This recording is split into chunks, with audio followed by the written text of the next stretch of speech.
ಅಷ್ಟು ದೂರ ಯಾಕೆ ಹೋಗ್ತೀವಿ?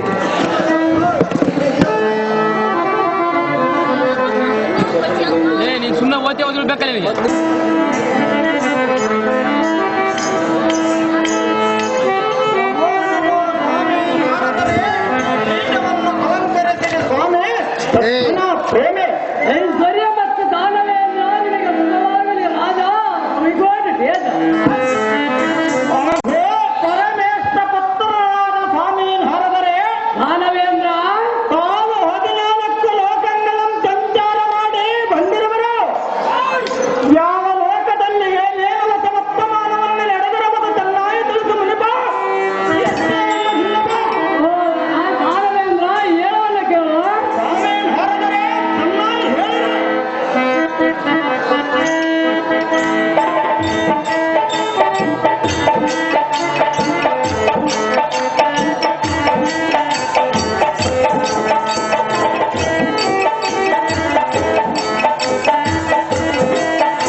ರಾಜ ರಾಕ್ಷಸಕುಲ ತೇಜ ಅಸ್ವೋ ಪರಮೇಶ್ವರ ಪುತ್ರನಾದ ಸ್ವಾಮಿ ನಾರದರೆ ದಾನವೇಂದ್ರ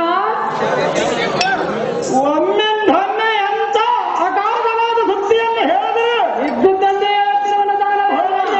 ಆ ಕಮಲಾವತಿ ವೈಭವದ ಪುರಯಕ್ಕೆ ಸರಿಯಾಗಿ ಪಟ್ಟಣವಿಲ್ಲ ಬಂದು ಆಡುವಿರಲ್ಲ ಸ್ವಾಮಿ ನಾರದರೆ ದಾನವೇಂದ್ರ ಈ ಕೋಯನ್ನ ಸಂಧಾನಕ್ಕೆ ಕಡಿಲಾಗಿರುವುದ ಹೇಗೆ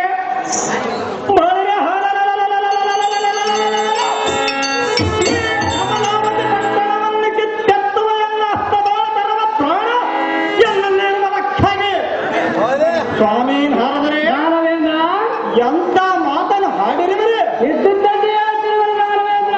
ಹಾಡಿದರೆ ದಾನವೇಂದ್ರ ಹಾಗಿರಲಿ ಇನ್ನು ಸಮೀಪದಲ್ಲಿ ಒಂದು ಕುಂದು ಬರವದೆಂದು ಹೇಳಿದಿರಲ್ಲ ಇದು ಮಾತ್ರ ಎಲ್ಲಿಗೆ ತಿಳಿಯಲಿಲ್ಲ ಇದರ ಸಂಪೂರ್ಣ ಹತ್ತಿರಲ್ಲ ಈ ಸಂಗತಿಯನ್ನು ತಿಳಿಸಿ ಮನದ ಸಂತೆಯನ್ನು ಬಿಡಿಸುವ ಮುನಿಪ ಆಗಿದೆ ಅಲ್ಲಿಗೆ ಧನತಾಪ ದಾನವೇಂದ್ರ ಇದುವಲ್ಲ ಮತ್ತೆ ಹೇಳವನ್ನ ಕೇಳ. ಹಾಡಿದರೆ ಅದು ಹೇಗೆ ಹೇಳ್ತಿರೋದ್ರಿ ಚೆನ್ನಾಗಿ ಹೇಳಿದ್ರೆ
ಕಿವಿಗಟ್ಟಕ್ಕೆ ಅದು ಹೇಳ ಚೆನ್ನಾಗಿ ಹೇಳಿ ಅದು ಏನೆಂದರೆ ಅದು ಹೇಳ ಸ್ವಾಮಿ ಹರಿದರೆ ಮೊದಲ ನಿನಗೆ ಕೊಡುತ್ತೀನಿ ಎಂದು ಎದರಿಟ್ಟ ಕನ್ಯೆಯನ್ನು ಆ ಕೃಷ್ಣನ ಮಗ ಮನ್ಮಥನಿಗೆ ನಿನ್ನ ಮಾವನಾದ ಕಮಲೇಂದ್ರನ ಮಾತು ಕೊಟ್ಟಿದ್ದರು. ಅವ್ರು ಹೇಳ ಸ್ವಾಮಿ ಹರಿದರೆ ತನ್ನ ಭಂಡಾರದಲ್ಲಿದ್ದ ಧ್ರುವಗಳನ್ನೆಲ್ಲ ಎತ್ತ ಮಾಡಿ ತನ್ನ ಪಟ್ಟಣವನ್ನೆಲ್ಲ ಶೃಂಗರಿಸಿ ಸಂಭ್ರಮದಿಂದ ಲಗ್ನವನ್ನು ನಡೆಸುವುದಕ್ಕೆ ಏರ್ಪಾಡು ಮಾಡಿತು.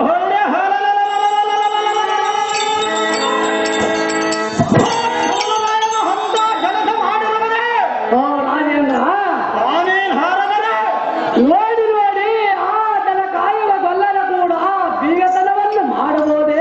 ಇರಲಿ ಇರಲಿ ಒಳ್ಳೆಯದು ನಾನು ಸುಳ್ಳು ಹೇಳುವುದಿಲ್ಲ. ಅದು ಹೇಳಿ ಹೇಳಿ ಈಗ ಆ ಶ್ರೀಕೃಷ್ಣನು ಸರ್ವ ಬಂಧವರ ಒಡಗೂಡಿ ಮನ್ಮಥನನ್ನು ಕರೆದುಕೊಂಡು ಸಂಭ್ರಮದಿಂದ ಲಗ್ನವನ್ನು ನಡೆಸುವುದಕ್ಕೆ ಏರ್ಪಾಡು ಮಾಡಿದ್ದಾನೆ. ಸ್ವಾಮಿ ಹರಿದರೆ ಅಂತ ಕೆಲಸವನ್ನು ಮಾಡಿದವರೇ ನಾನು ನೋಡಿಕೊಂಡು ಬಂದೇನೆ. ಆ ಸಂಭ್ರಮವು ಎಷ್ಟೊಂದು ವರ್ಣಿಸಲಿಕ್ಕೆ ಎನ್ನಗೆ ಅಸಾಧ್ಯವಾಗುತ್ತಿರುವುದು. ನೀನು ಈಗಲೇ ಕಮಲಾವತಿಗೆ ಹೋದರೆ ಆ ರಜನಿಯಲ್ಲಿ ನಿನ್ನಗೆ ದೊರೆಯುತ್ತಾಳೆ, ಇಲ್ಲವಾದರೆ ನಿನ್ನಗೆ ದೊರೆಯಲಾರದು. ಓ ರಾಜೇಂದ್ರ, ಸ್ವಾಮಿ ಹರಿದರೆ ಆ ಬಾಲಿಯ ಸೌಂದರ್ಯವನ್ನು ಎಷ್ಟೊಂದು ಹೇಳುವುದಕ್ಕೆ ನನಗೆ ಅಸಾಧ್ಯವಾಗುತ್ತಿರುವುದು. ಅವ್ರು ಹೇಳ ಸ್ವಾಮಿ ಹರಿದರೆ ಆ ಸ್ತ್ರೀಯನ 10 ರೂಪವತಿಲ್ಲ ಬಂಡೆ ಹಣ್ಣಿನಂತೆ ಇರುವ ಆ ಕುಚಿಗಳು, ಸಂಪಿಗೆ ಮಗ್ಗೆಯಂತೆ ಒಪ್ಪುವ ಆ ಮೂಗು, ನಿಂಬೆ ಹಣ್ಣಿನಂತೆ ಒಪ್ಪುವ ಆ ಸುಂದರ ತೊಡೆಗಳು,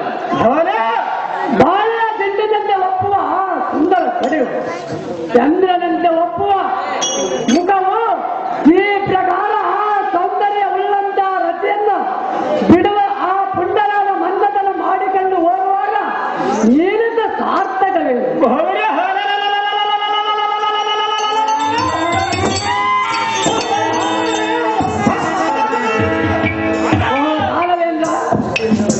ರತಿಯನ್ನು ಬಿಡುವುದಕ್ಕೆ ನೀನೇನು ಕೈಲಾಗದವನೇ ಅಥವಾ ಇಲ್ಲ.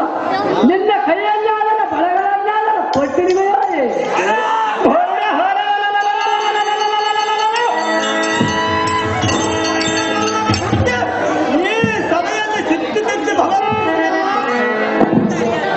ಆ ಕಮಲ ರಾಜನು ನಿನ್ನನ್ನು ಕಾಜಿಗಿಂತ ಕಡಿಮೆ ಮಾಡಿದಂತೆ ಕಾಣುತ್ತದೆ.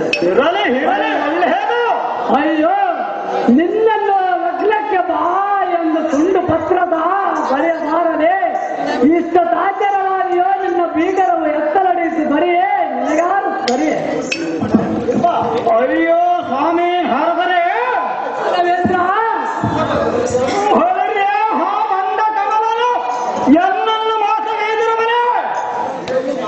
ಹೊರಗೆ ಆ ಭಂಡ ಪುಂಡರಿ ಕಾಕ್ಷನ ಮಗನಿಗೆ ಮಗಳನ್ನು ಕೊಟ್ಟರೆ ಹೊರಗೆ ಎನ್ನನ್ನು ಮರದ ಬಿಟ್ಟರೆ. ಸ್ವಾಮಿ ಹರದರೆ ಮಾನವೇಂದ್ರ, ಈ ಕ್ಷಣವೇ ಹೋಗಿ ಆ ಪಟ್ಟಣವನ್ನು ಧಾಳ ತುಳೆಬಸಿ ಹೆಣಗಳನ್ನು ಕೆಣಿ ಪ್ರತಿಯೊಬ್ಬ ಭಂಡ ಮಂಡಿಯನ್ನು ತಂದು ಎಲ್ಲ ಪಟ್ಟದ ಮನೆಯಾಗಿ ಮಾಡಿಕೊಳ್ಳುವೆ.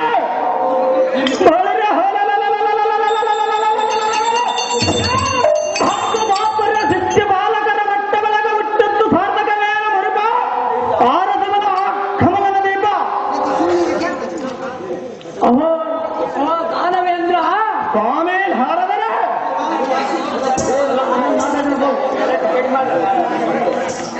ಅಹೋ ಸರಿ, ನಿನ್ನ ಸಾಧಕ್ಕೆ ಹರಿಯರ ಬ್ರಹ್ಮಾದಿಗಳು ಹೇಳಿಲ್ಲ. ಅಂದ ಮೇಲೆ ಅಂತ ಎಕ್ಕೋಟಿದ ಬಡಕಮಲನ ಪಾಡೆಯನ್ನು ದುಡುತ್ತದೆ. ತೀರ್ವದಿಂದ ಶ್ರೀ ಅಮರೇಂದ್ರ ಚರಣಗಳನ್ನು ಸರಿಸುತ್ತಾ ಹೋಗಿನ ಕಪ್ಪಿನ ಕಮಲವನ್ನು ಸಂವರಿಸಿ ರತಿಯನ್ನು ತಂದರೆ ನಿನ್ನ ಪುಣ್ಯಕ್ಕೆ ಸ್ವರ್ಗ ಮರ್ಗ ಪಾತಾಳವೋ ನೀಡಿಲ್ಲ.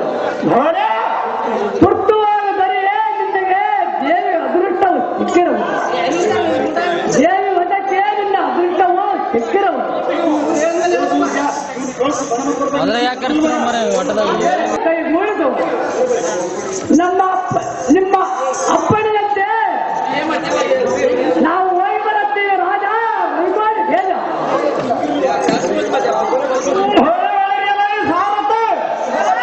ನಾರದ ಮುನಿಗಳು ಅಪ್ಪಣೆಯಂತೆ ಈ ಕ್ಷಣವೇ ಕಮಲಾವತಿಗೆ ತೆರಳಿ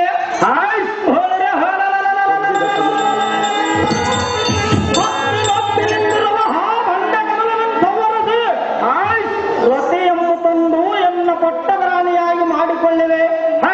ಆದ ಕಾರಣವ ಅರಮಂದಿರಕ್ಕೆ ತೆರಳಿ ವರ ಸಂಧಾನಕ್ಕೆ ಬಂದಿದೆ. ನಿನ್ನ ವಿಷಯವಿದ್ದಾಗಲಿದೀವ ಕಮಲಾವತಿಗೆ ಜೋಡಿಯಿಂದ ರಥವನ್ನ ಬಡ ಭಾರತೆ ಹೊರಟಿದೆ. ನಿನ್ನ ವಿಷಯವಿದ್ದಾಗಲಿದೀವ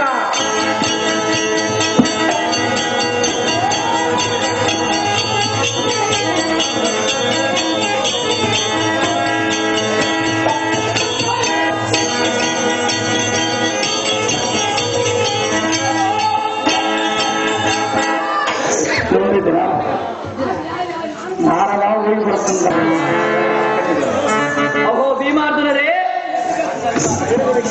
ಅಹೋ ಭೀಮಾರ್ಜುನರೇ, ಹೇಳುವುದು ಕೇಳಿದೆ.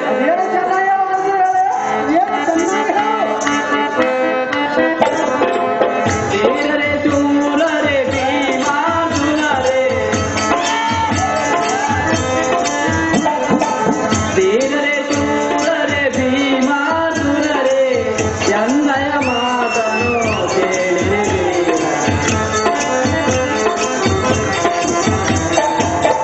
ಎನ್ನಯ ಮಾತನು ಕೇಳಿರಿ.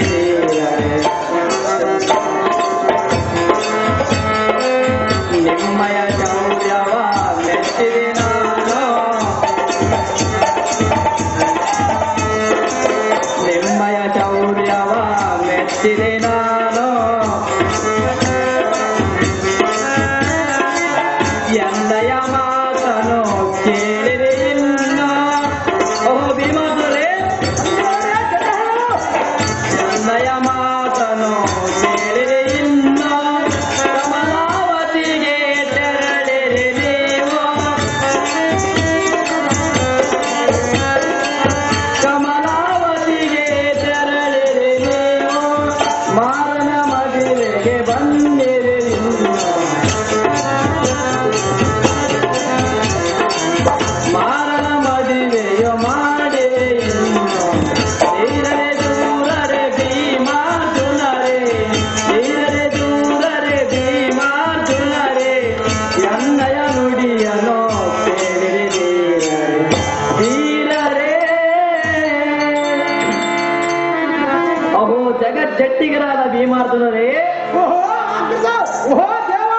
ಇನ್ಯಾತಕ್ಕೆ ತಡ? ಪಡವೆಯಲ್ಲಿ ಕಡು ಸಂಭ್ರಮದಿಂದ ಶೋಭಿಸುವ ದ್ವಿತೀಯ ಪುರದೊಡನೆಯಾದ ಶ್ರೀ ಅಮರೇಶನ ಪಾದವನ್ನು ಸ್ಮರಿಸುತ್ತಾ, ಅದು ಭೀಮಾರ್ಜುನರೇ, ಕಮಲಾವತಿ ನಗರಕ್ಕೆ ನಿಮ್ಮ ನಿಮ್ಮ ರಥಗಳನ್ನು ಬಿಡುವಂತಿರಾಗಿರದೆ ಈ ದೃಢಮರಾಡ್ಯರೇ.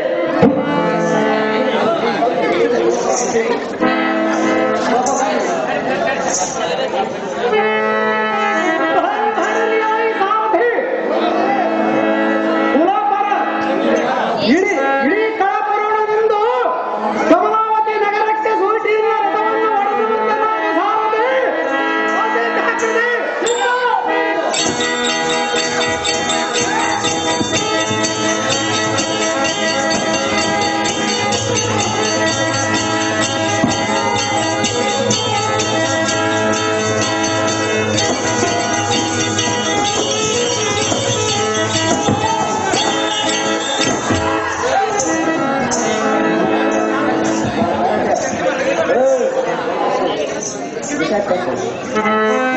ಎಲ್ಲ ಸಾರಥಿ ದೇವ, ಕಮಲಾವತಿ ನಗರಕ್ಕೆ ವೇಗವಾಗಿ ರಥವನ್ನು ಓಡಿಸಿ ಸಾರಥಿ, ಇದರಲ್ಲಿ ತೋರಿದು ನಿನ್ನ ಚಮತ್ತುತ್ತೆ. ನಿನ್ನ ವಿಶ್ವದಂತೆ ಆಗಲಿ ದೇವ ಮಹಾನುಭಾವ. ಈ ಸಾರಥಿಯ ಹಗೋ ನೋಡು. ನೋಡಿದನು ದೇವ. ಎಂಬ ನಗರವು ಸಮೀಪಿಸಿದಂತಾಯಿತು. ಈ ನಗರದ ಬಹಿರ್ಭಾಗದ ಮುಂಭಾಗದೊಳು ನಮ್ಮನ್ನು ಆಧರಿಸುವುದೆಂಬಂತೆ ನೂತನವನವು ಎಷ್ಟು ಗೋಚರವಾಗಿ ಕಾಣಿಸುವುದು ನೋಡಿದೆಯಾ ಸಾರಥಿ? ನೋಡಿದೆನು ಭೂಪತಿ. ಸಾಧಾರಣ ಇಲ್ಲಿಗೆ ಶತಯೋಜನಿಂದ ಉಂಟಾದ ಮಾರ್ಗಾಯಾಸದಿಂದ ವಿಶ್ರಾಂತಿಗೊಳ್ಳಬೇಕಾಗಿದೆ. ಮತ್ತು ಈ ವನ ಭೂಮಿಯ ಅಂತರ್ಭಾಗದಲ್ಲಿ ರಥವನ್ನು ನಿಲ್ಲಿಸು ಮತ್ತು ಅವರವರ ವಿಶ್ರಾಂತಿಗೋಸ್ಕರ ಅಲ್ಲಲ್ಲಿ ಬಿಡಾರಗಳನ್ನು ಏರ್ಪಡಿಸು. ಸಾರಥಿ, ನಾವಿರುವರು ಈ ವನದೊಳಗೆ ವಿಶ್ರಾಂತಿಗೊಳ್ಳೋಣ ಬಾ ಸಾರಥಿ. ನಿನ್ನ ವಿಶ್ವದಂತೆ ಆಗಲಿ ದೇವ. ರತಿ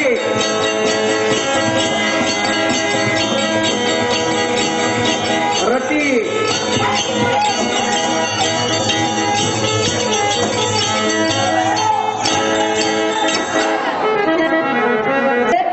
ಭೂಪತಿ.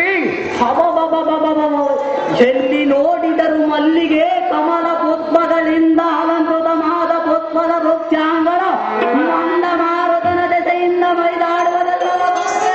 ನೋಡಿದೆನು ಭೂಪತಿ. ಮನ್ಮಥನ ಶೋಭಾಯಮಾನದಿಂದೊಪ್ಪುವ ಈ ಉದ್ಯಾನವನ್ನು ನಿರೀಕ್ಷಿಸಲು ನನಗೆ ಮನಾನಂದಮಯ ರಥವು ಒಕ್ಕೇರಿ ಮೇಲಿಂದ ಮೇಲೆ ಪರುಷಾಕೃತಿಯಿಂದ ಒಗ್ಗೌಸುತ್ತಿರುವುದಲ್ಲೋ ಸಾರಥಿ?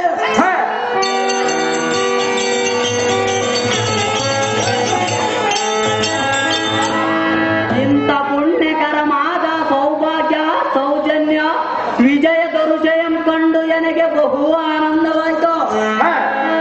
ಯಾ ಸಾರಥಿ ಭೂಪತಿ. ಇಲ್ಲಿ ನೋಡು, ಏನು ಚಿತ್ರವೋ. ಸ್ವಲ್ಪ ದೂರದಲ್ಲಿ ಫಲಪುಷ್ಪಾದಿಗಳಿಂದ ಭರಿತವಾದ ಪುಷ್ಪದ ಕಮಲಗಳು ಸೌದಾಗ್ರ ಬಲದಿಂದ ತನ್ನ ಸಖಿಯರೊಡನೆ ಉಲ್ಲಾಸದಿಂದ ವಿನೋದ ಆಟಗಳನ್ನು ಮಾಡುತ್ತಿರುವ ಶ್ರೀರತ್ನವಾಗಿರಬಹುದು.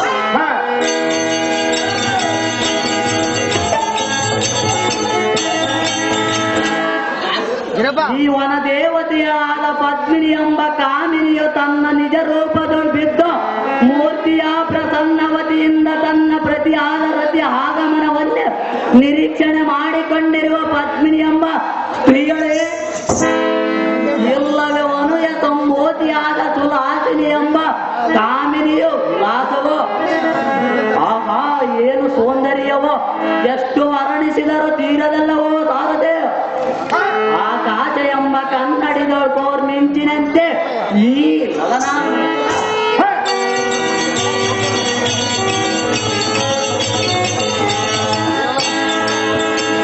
ಕಡೆಗೊಂಡು ಕಟಾಕ್ಷಗಳೆಂಬ ಮರಿಚರಣಗಳೆಂಬ ಛತ್ರಗಳು ಎನ್ನ ಹೆದೆಗಳು ಆಟಿದವೋ. ಶ್ರೀ ಜಗನ್ಮೋಹನ ಕೃತಿಯಿಂದ ಇರುವ ಈ ನಾರೀಮಣಿಗಳ ಅಂಗದವಗಳು ಏನಂತ ಹೇಳಿದೆ? ವಾ ಚಂದ್ರಕಾಂತಿಯಿಂದ ನಿರ್ಮಿಸಿದ ಪುತ್ತಳಿಕೆಯು ನೋಡಿದೆನು ಭೂಪತಿ.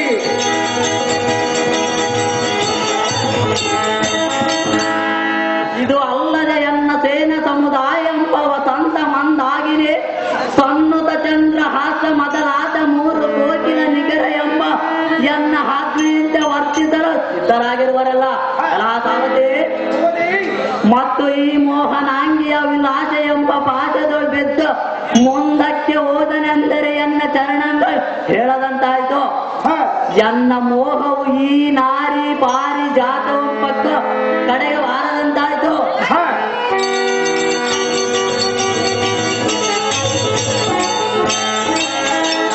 ಇಂಥ ಸ್ತ್ರೀಯಳಂಬಿಟ್ಟು ಕೃಷ್ಣ ಬಲರಾಮರು ಅನ್ಯ ಸ್ತ್ರೀಯಳಾದ ಕಮಲ ರಾಜನ ಪುತ್ರಿಯಾದ ರತಿದೇವಿಯನ್ನು ತಂದು ನನಗೆ ಲಗ್ನ ಮಾಡಿದರೆ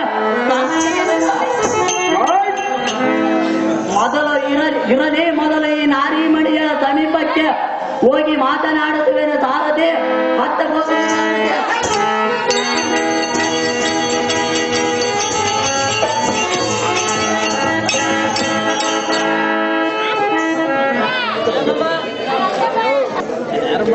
ಯಾರು